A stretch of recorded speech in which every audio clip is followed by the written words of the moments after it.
ICC টি-20 world কাপে এবার কোনো ম্যাচ না জিতে বিদায় নিল নেপাল এই আসরটিতে মোট খেলেছে 4টি ম্যাচ, যেখানে মুখোমুখি হয়েছে শক্তিশালী দক্ষিণ আফ্রিকার বিপক্ষে নেপালের জয়টা সময়ের ব্যবধান ছিলেও তারা সেই জয়টা ছিনিয়ে নিতে পারেনি।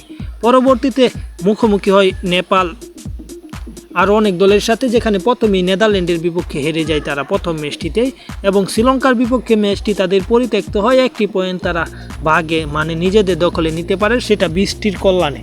পরবর্তীতে শেষ ম্যাচে আজ বাংলাদেশের মুখোমুখি হয়েছিল। সেই ম্যাচে বাংলাদেশের দেওয়া এই কয়েক রানের টার্গেট টপকাতে পারেনি, তারা 21 রানের ব্যবধানে হেরে যায়। বাংলাদেশ অত্যন্ত ভালো বোলিং করলেও ব্যাটিংয়ে তেমন সাবলীলভাবে ব্যাটিং করতে পারেনি।